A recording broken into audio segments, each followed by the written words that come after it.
I am the election director for Muskegon County, and that's a relatively new position. I basically forced them to create it.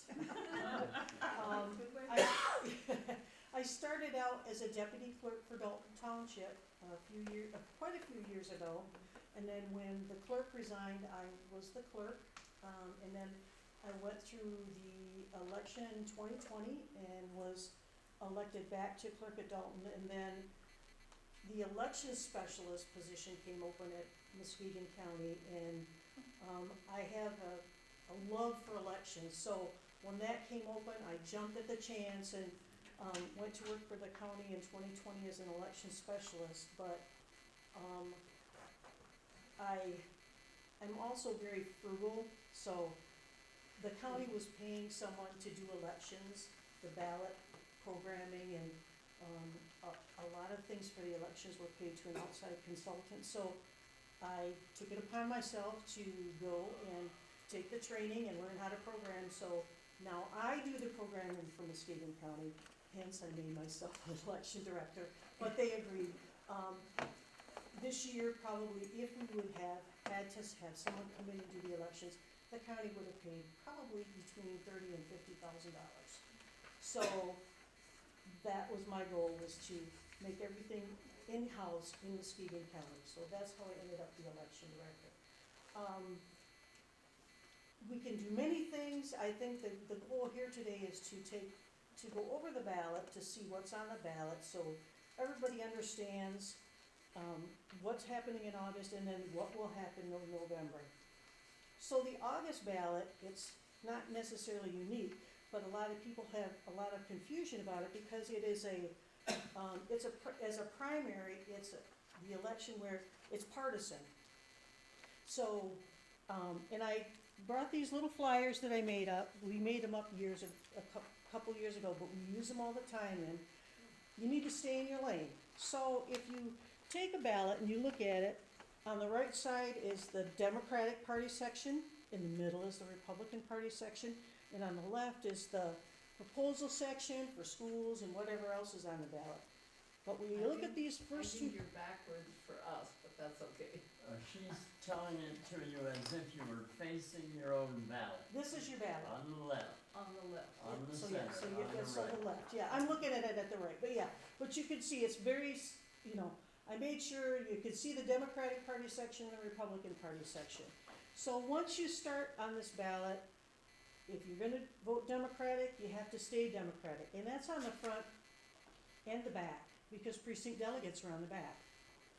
Now, if you happen to make a mistake and you start out voting Democratic and you get on the back side and your friend's in the Republican precinct delegate and you mark their box, when you put that ballot in, it's gonna kick it out.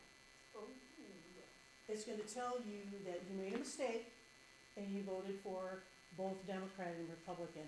And on the screen, there's an option to push a button and see where you made the mistake, and it'll tell you where you did it. If you did it in, if you happen to do it as a precinct delegate, or if it was over here on the front side, but the machines are going to tell you. And the reason this election, and I call this the paradigm election, because what we want to do, you'll see, like for governor, we've got 2 Democratic candidates and we've got 4 Republican candidates. The whole idea of the primary is to get down to 1 candidate per party to go into November. So I call this we're gonna weed them out. That's how we do it. We'll weed them out in August, and then whoever wins in August will move on to November. So this is a 17-inch ballot, and it's not super long, but it's super blank, because we have some jurisdictions that have a lot of precinct delegates, and I have to, if they have 12 precinct delegates, I have to put all the names and then 12 blank spots. So that pushed everything down. And I worked really hard to try to get them smaller, but it just didn't work. So, that's a good sized ballot. Like you mentioned, I like absentee ballots because they come to your house or you pick them up, you go home, you get to look at them. Research who's on the ballot, think about it, vote it, and you can vote, take it, put it back in the envelope and mail it back, drop it off at your clerk, or If you like to see that bugger go in a scanner, you can bring it to the early voting site and you can put it in a scanner there. Or you can take it in on your precinct on election day and put your absentee ballot in there. That's an option that we didn't used to have, but we do now. So, Where are these scanners around the counties in their? okay, so the scanners are in, if you're going to the early voting site, the early voting site is located at, the Marquette campus in Muskegon. The county bought Baker College, which is now Muskegon County. I use the student center in the back of the building off Borderline next to public health. And you can come in any one of those 9 days during the hours that are listed on that form. And you can bring your absentee ballot in, or if a lot of people lose them or they don't get them, you can vote early. A lot of people like that option, to be able to vote early. Or you can bring your absentee ballot into the precinct on election day. And what they do is they will convert it from an absentee ballot to an election day ballot. And if you make a mistake, that's a good time to go in and change it. Take your absentee ballot in and change it. So when the machine tells you there's a mistake, it won't kick it back out? It'll kick it back out. Oh, so, If you make a mistake, there are many ways for it to kick it out. I program the machine, if you cross over, Mhm. I call it crossover, it'll kick it out. yeah. If you don't turn it over and vote on the back side, it'll kick it out because it's a blank page. If you vote for more, like if you accidentally vote for 2 people in a vote for 1 race, it'll kick it back out and it'll tell you, the machine tells you what you did wrong. Unless it's absentee, then what happens if you mail? If it's absentee, then what happens is, in an absentee county board, they will set those ballots aside. And at the end of the night, they'll review them, a Republican and Democrat. If they can see plainly what the voters' intentions were by looking at the ballot, they will go ahead and duplicate it and run it through the scanner. If they can't, they will reject the ballot. So it's a matter of, if they can duplicate it, they will. So, and then if you, for a lot of people, they don't want to vote for precinct delegates. They don't care, everything they want to do is on the front. So if you vote on the front and you put it in, it kicks it out, says you had a blank page. If you don't care, there's an option on that scanner to push cast as is, and it'll run it through, and it'll calculate all these votes that you've done and ignore the blanks. So I've set the machines to be as smart as I can to help voters as much as I can. So all of these people that are on here, you know, like we're gonna be down to 1 Democrat and 1 Republican for all the seats that are showing up here, and then it'll go to November. And you can see on this one, only the governor's here. None of the other stuff, Attorney General, all that good stuff. It's just the governor in August. And then we go to the United States Senator, we go to the representative in the congressional districts, either 2 or 3. And we go to the state districts, either the 32nd or the 33rd. And then we go to the representatives in the state legislature, and we have the 87th, 88th, 89th, and 102nd in Muskegon County. And some of those are split in 1 precinct. Some precincts have both districts, and so that's fun programming.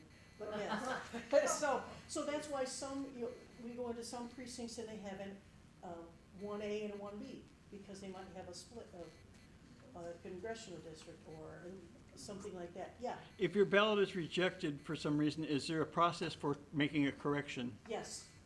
So if your ballot's rejected, say you voted, you crossed over. So you take the ballot, if you're in a precinct, you put it back in a secrecy sleeve and you go to the election worker and say, hey, the machine kicked it out, said I voted both, I crossed over. Then they will take you back to the desk and they will bring you up, they will spoil the ballot that they had issue you a new one, send you over to vote, and then send you back to run it through the scanner. And that's the same way with early voting. And when I've been observing at a precinct, they keep all the spoiled We ballots. do. I mean, they keep everything. We Good have to keep records. everything. So you know, we count ballots. We count the ballots that we tabulate, we count the ballots that get spoiled. I print ballots on demand. I count all the ballots that I print. So when my machine prints, I need to know why, you know, I count them, and if I'm off, why. So we keep track of everything. I should have brought a precinct kit. We track everything in the precinct, so there's a huge check and balance system. So the clerks sign for ballots. They have to account for every ballot that they receive. Yeah, Is there same-day registration in Michigan? there is. Could you explain that? Within 15 days of the election, though, if you're gonna same-day register, you need to go to your local clerk to register. But up until that 15th day before the election, you can mail it in, you can do it online, but yes, there is same-day registration, so. And we do have some clerks that are working in my early voting site that are bringing their laptops in, and they're actually going out and letting their constituents know that they can register to vote at the early voting site because they're there to do it, so, yeah. I heard that you had quite big lines last November Yes, at the early voting site. did. You were surprised by that, because it Very. hadn't been that way before. very. And I wondered, of these 9 days, is there a day where it would be less busy, where I could bring in my absentee ballot and make sure that the machine is correct? I can't tell you, because we were so flabbergasted, because in August of '24, we did maybe 3,000 the whole 9 days. And in the first day of November, we did 1,000 voters in one day. We did over 10,000 voters in the 9 days of early voting. And we were not, I was not anticipating, it was like, yeah.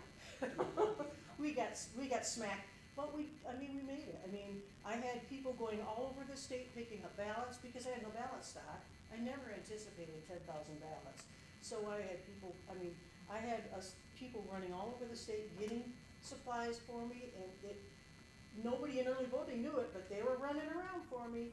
Yeah, so it's a little different this time. I'm ready for you. I'm ready for it this time, but yeah, we thought we would have more, but never as many as we did, and it went so well. The people that came in, they realized that, this is the first time this happened. They were very good about it. We had the lines moving constantly. We had, to my Vanna back there. We had people timing, we really did. The longest wait we had in all 9 days was 1 hour. From the time they hit that application table until they got to the e-poll book to get logged in and get a ballot. That's the longest. So, and they said it was just, they knew they were waiting, but they were moving, and it worked out. It worked really well. And my people stepped up like there was no tomorrow. I was in Hart for early voting, and there were lines there as well, and particularly on the Saturday. Yeah, Saturday and Sunday were the last 2 days were the busy days, because Sunday that was the day I hopped on an e-poll book and ran 2 printers, because I was like, okay, let's go girls, let's see you, and I was competing. Because it was fun, it was the end of the 9 days and we were doing what we could do, so, it worked well. So, it's different because we're printing on demand, I'm printing ballots on demand because I have 23 jurisdictions in one spot. Where in a precinct, their ballots are all pre-printed, they're just pulling, and we don't have tabs on ours. Like everybody has ballot numbers, we have voter numbers. So they're pulling their ballots out of their bags, and they're just handing them out when they're supposed to. We're printing them, and it takes a little bit longer, so. But it's a great system. If you don't want to early vote, I just suggest you come and watch, because we do have a good visual area where you can just stand and watch the process. It's quite fascinating. And where can early voting be done? Can it be In done at all? Muskegon County, Muskegon County bought Baker College. So it's a 1903 Marquette. The student center is at the entrance off Quarterline. We have tons of signage. You cannot miss it by the time you hit that the first entrance in, on Marquette, you can't miss it, because we have feather flags, we have, the signs that you see real estate agents have that say early voting and arrows telling you where to go. And, we just found, the county administrator has just allowed me to block off the closest parking lot, to the building for just early voting, because that was an issue too, was parking, because we never anticipated all these people, so. It's, yeah, we're working on it, we're gonna make it smooth. Are there any that have been elected out of the system, kept it in their local No. township? No. They're all in now? They're all in. Good. So after 24, yeah, I went very hard after the two jurisdictions that were not, because it's not cost effective. You know, when I first pitched this to the county, you know, I figured it would cost in 2024 alone, countywide for each jurisdiction together, about $1.4 million between the cost of them having people there, new equipment they would have to buy. You know, all the things that have to happen in 9 days. So that was great, and then I went out and I got everybody but two, and at the end of 2024, for all three elections, I went and got money from the state for equipment, I got money from the state for my people, and the jurisdictions paid $2,000 apiece for the whole year. So that, it's just cost effective for the whole county, because we have so many, you know, City of Montague has one precinct, White River Township has one precinct, Montague Township has one precinct, and that's too much cost, so, it's a challenge.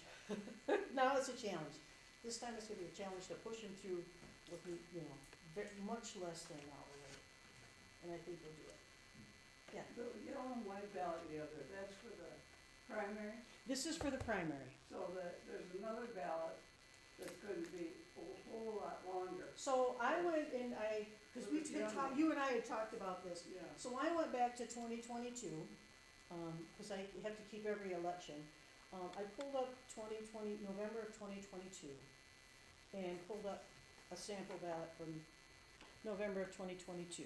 And it has 4 columns on the front and 3 full columns on the back.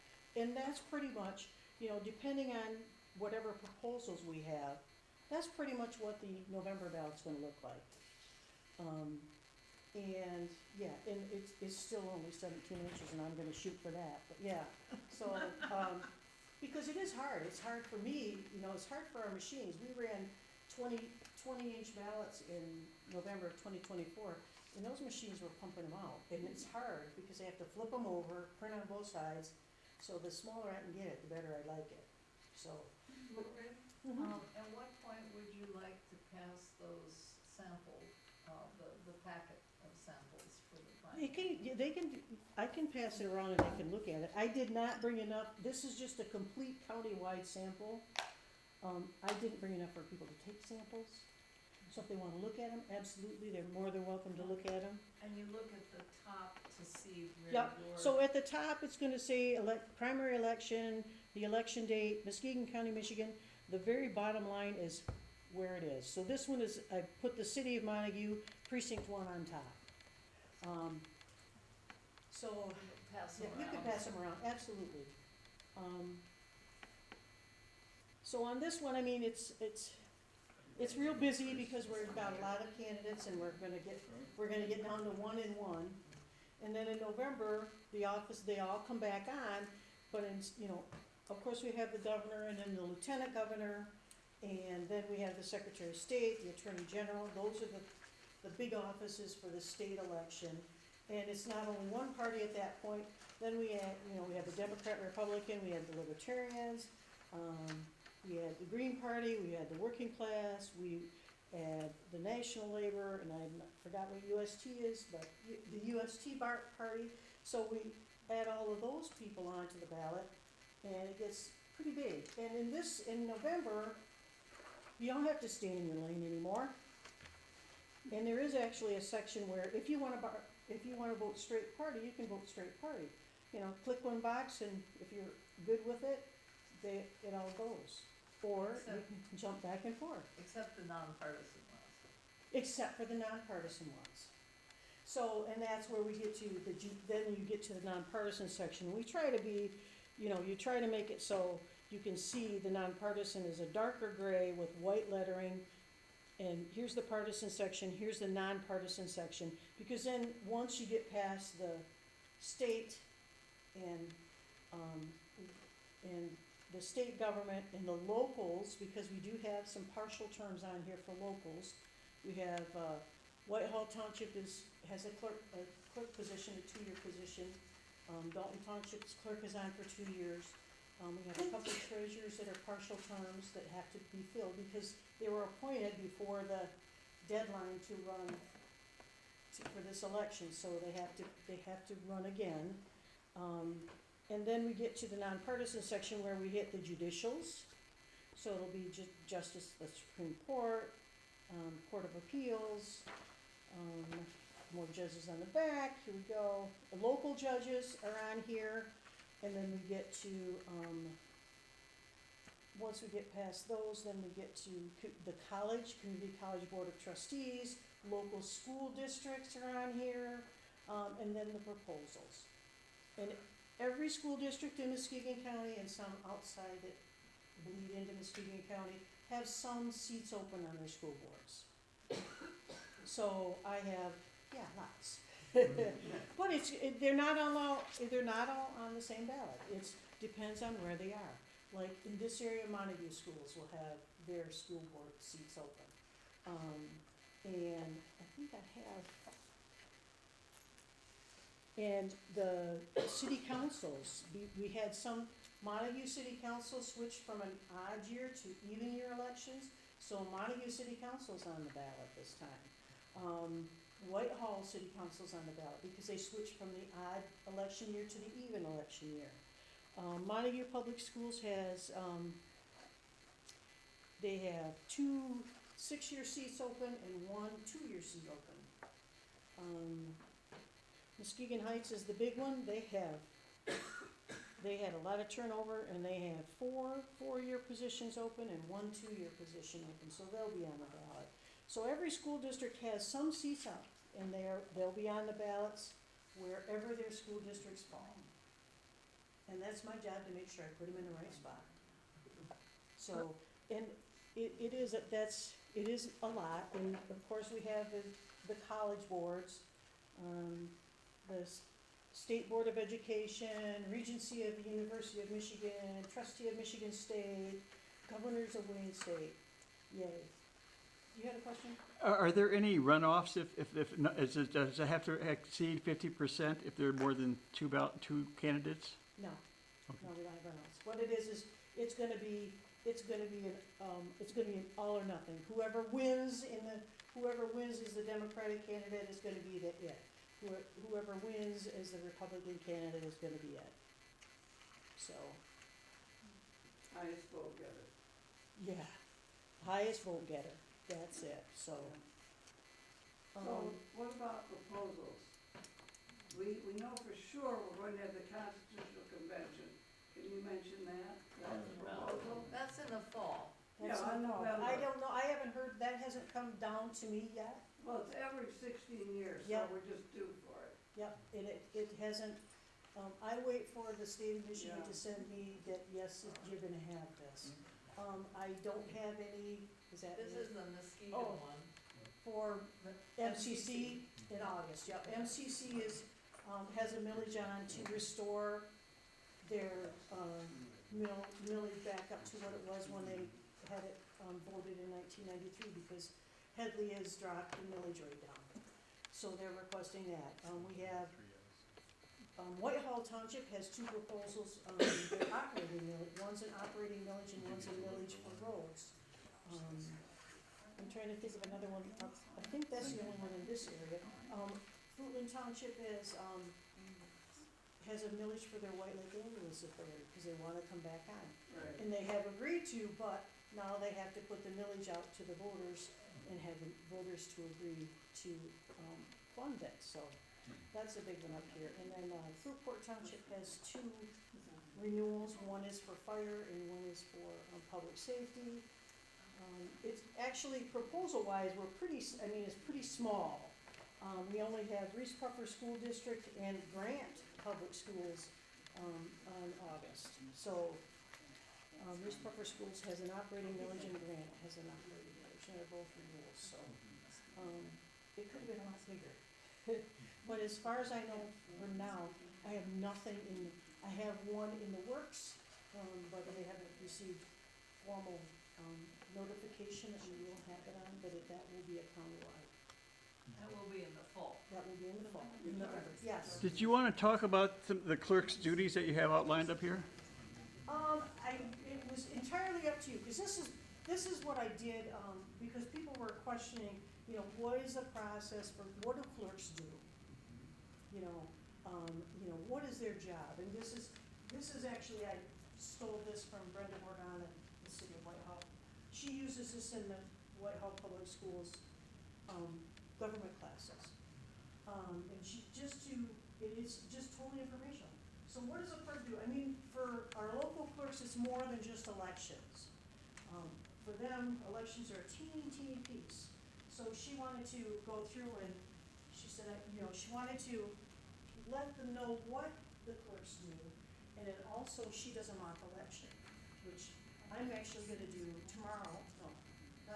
Thursday night at, a training session, but also the Board of Commissioners. Our own Board of Commissioners don't really understand the election process. So, on July 7th, I'm going to do a training session with them, and then they're gonna do a mock election. So they're gonna go through the whole process, because a lot of them, everybody has misconceptions until they go through and they see it. And, a couple of them really learned it during early voting a couple of years ago. But yeah, so Brenda does this for me, and then she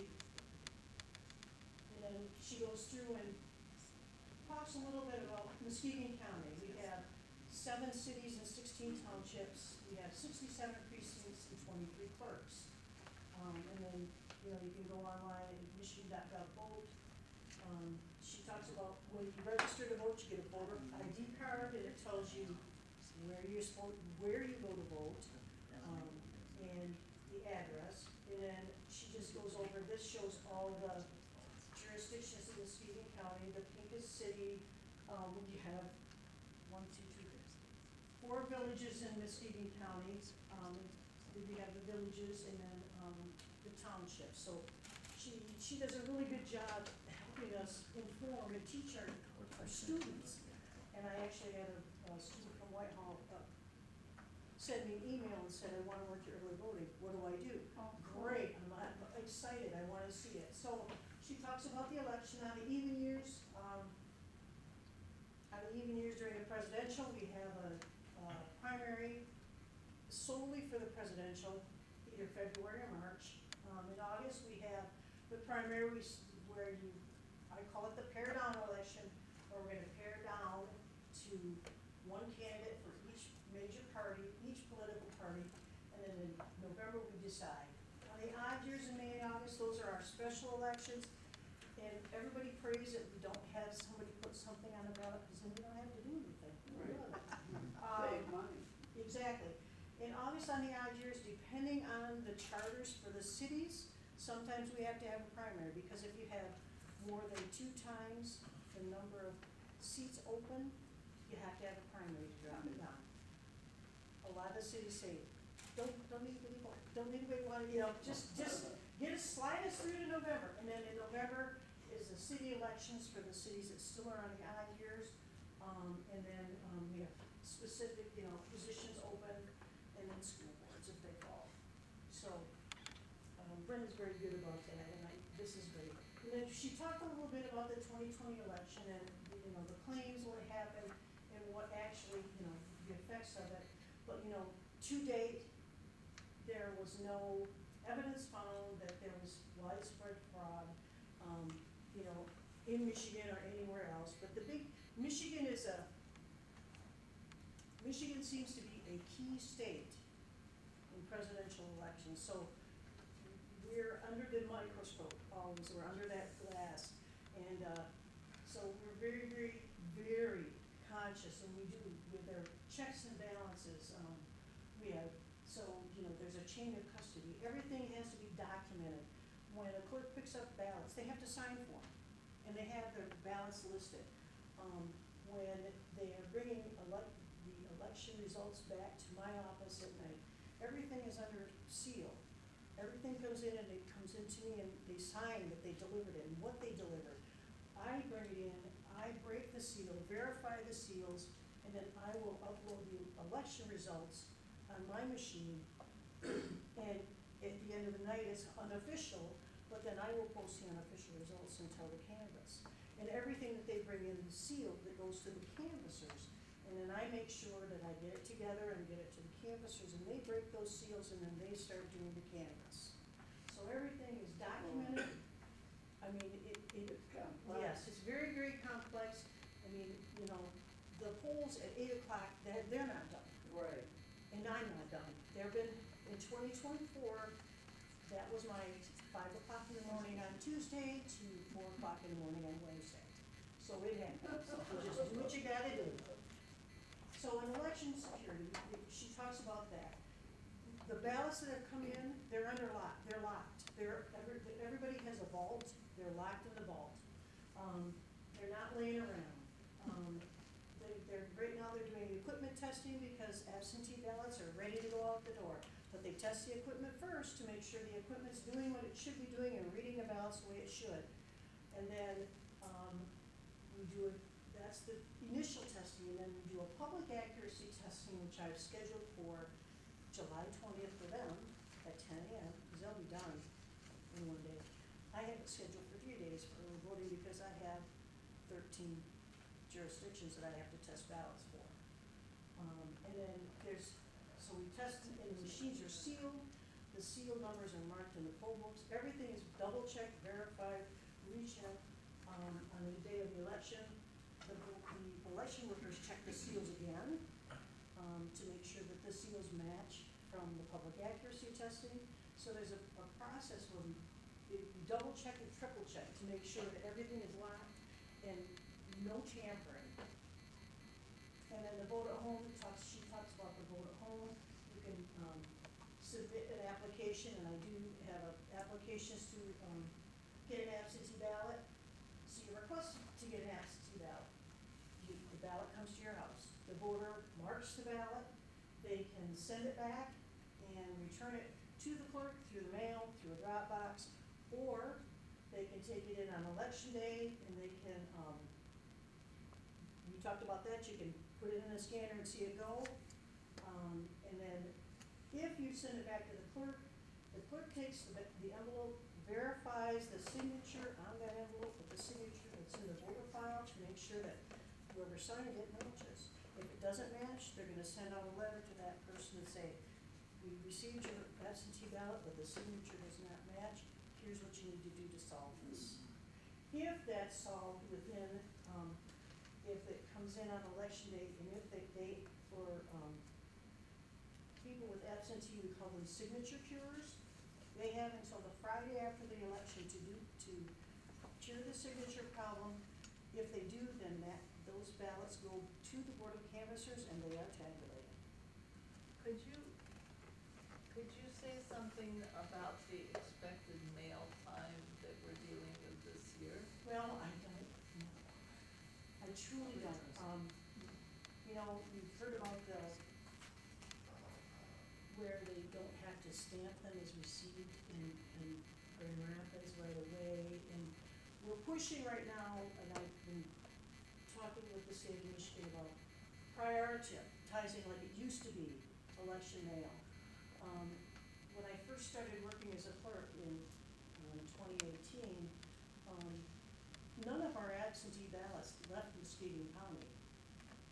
They didn't go to Grand Rapids, they stayed in Muskegon County, they sorted them in Muskegon County, they sent them back out to the clerks. So I'm not sure, I'm hoping it's a week. I'm crossing my fingers.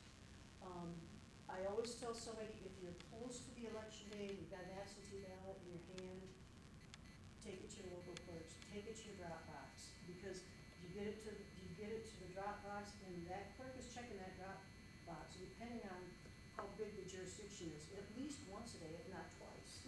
or drop boxes? Well, the drop boxes, and I'm not sure exactly where they are. I know that there is one here, I'm not sure if it's on the building or if it's out front. It's upstairs. It's upstairs, Out so. front, for- physically separate from the building, but Yeah. they're always required to be Yeah. surveilled by a Yeah. camera. Got it. Yep, and the city of Muskegon has 5. They have two different, fire stations, and then they actually have 3 around the building in the city. It depends on the size of your jurisdiction.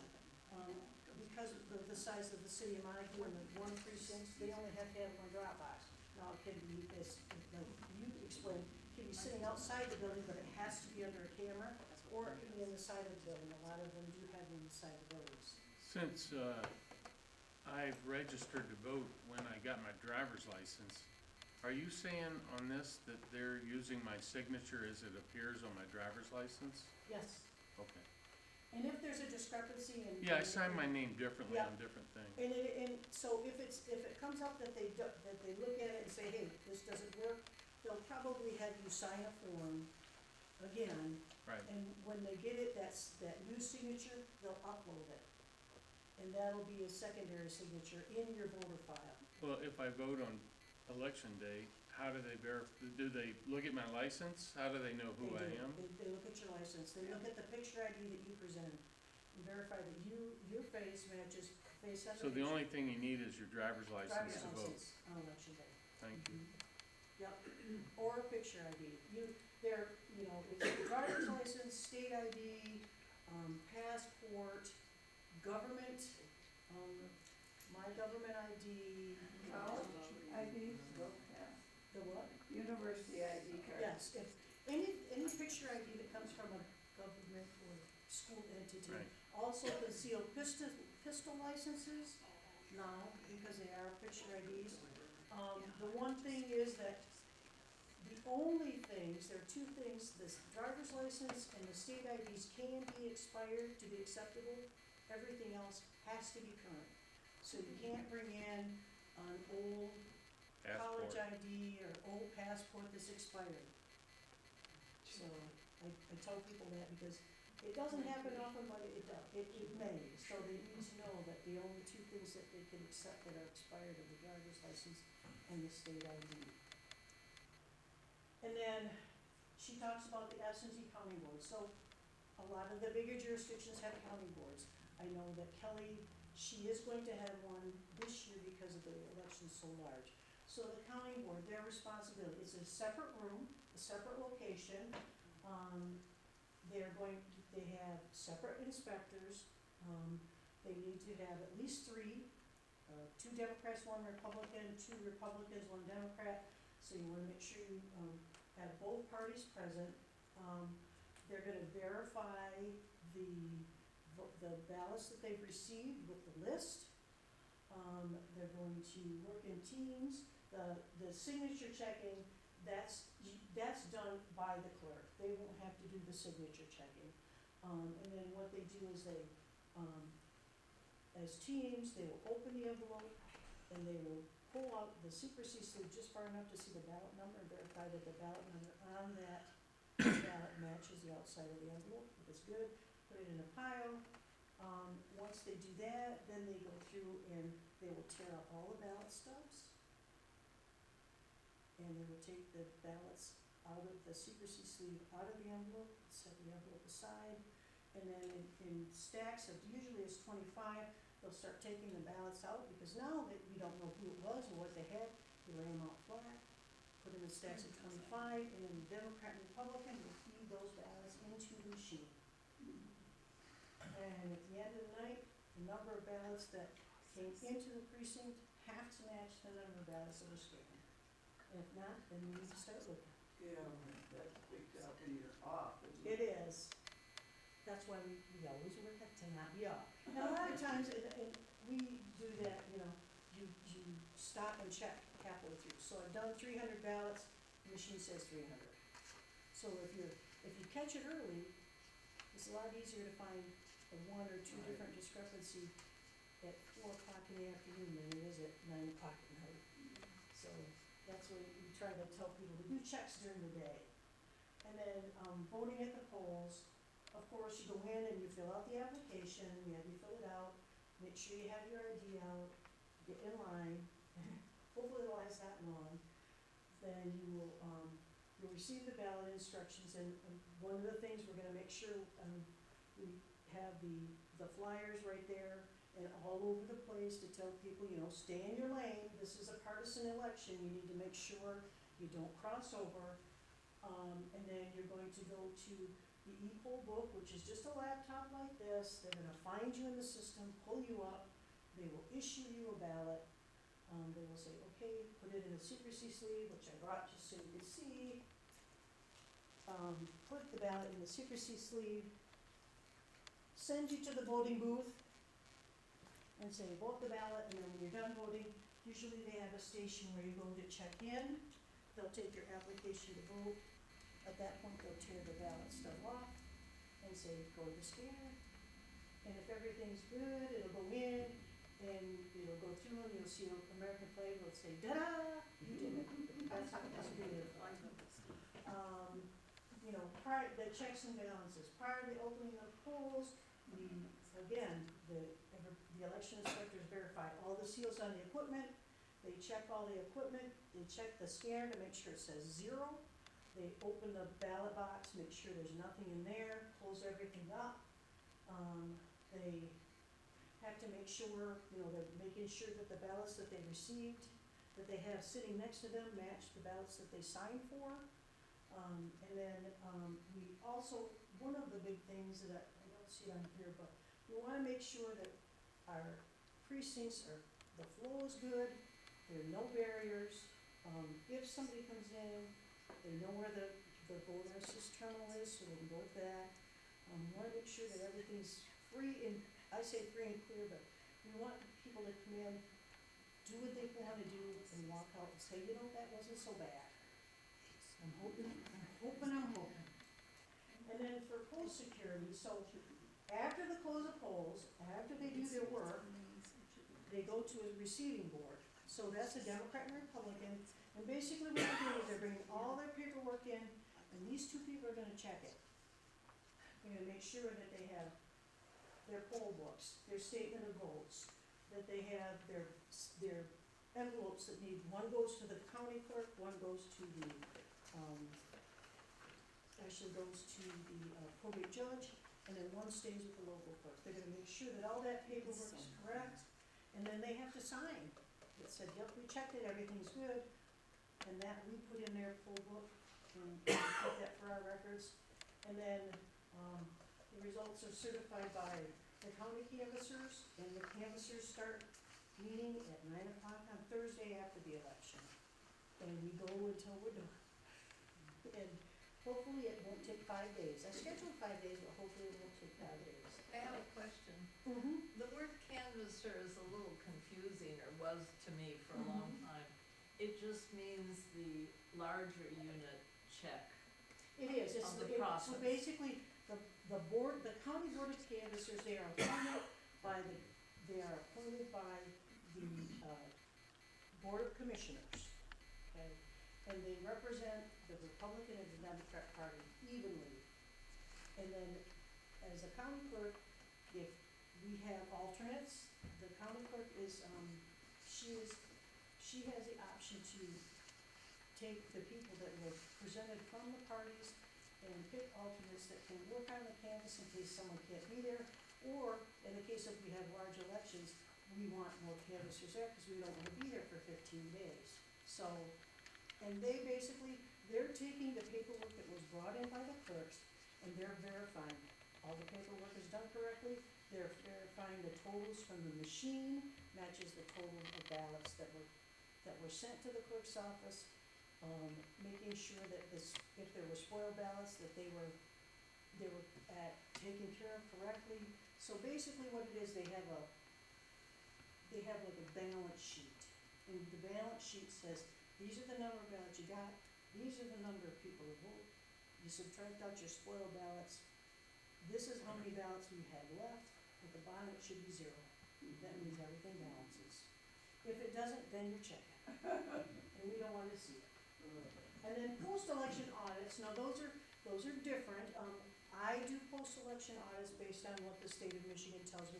They randomly throw all the precincts in, I guess I call it a bowl, but they have a way to randomly choose, precincts that have been audited after each election. I only had 2 in May, thank you, Lord. And the state does some, and then the local clerk's office does some. And so what that is, it's a 4-page checklist that I go through, and I check every single thing from the very beginning of the election, from the verifying that the publications were sent out, that had to be sent out, that the test decks were done. And it's a checklist that I go through with the clerks, we go through the paperwork together. If it's not right, I mark it, it goes to the state of Michigan, and they keep track of everything. So that, and we do those after every election now. Sometimes we get 2, I think in 24 I had 5. Just really depends, so. But we're constantly checking, there's a constant check and balance. And then she talks about what changed after proposal 22-2. Well, we have a permanent voter mail list, so if you want to get an absentee ballot, no, all you have to do is check the box that says I wanna get a ballot every time. Used to be like that. Used to be you had to every time fill out an application, so that's good. The military and overseas voters, there's a change in the length of time that we receive military and overseas voters. We have until the Monday following the election to receive those military and overseas voters ballots. So if they come in and they're postmarked, they get tabulated along with everybody else. The voter identification, showing approved IDs, it's expanded the IDs that we could use. Absentee voting improvements, more accessibility, prepaid postage, ballot tracking, those are some things that help. Early voting, that was the big thing that came out of 22-2, was 9 days of early voting. Election integrity audits were not required after every election before proposal 22-2. We did them when we could, but they weren't required, now they are. Charitable contributions, it used to be we didn't have to disclose when we got contributions, now we do. I've never taken any, but, we receive a contribution, now we have to disclose it. And then the fundamental right to vote, the big thing is we're, making sure that people can go and vote and know that they're not gonna be intimidated, nobody's gonna be bugging them. Anybody has the right to come in, vote their ballot, and leave and not worry about being hassled. And that's one of the big things, I think. And for this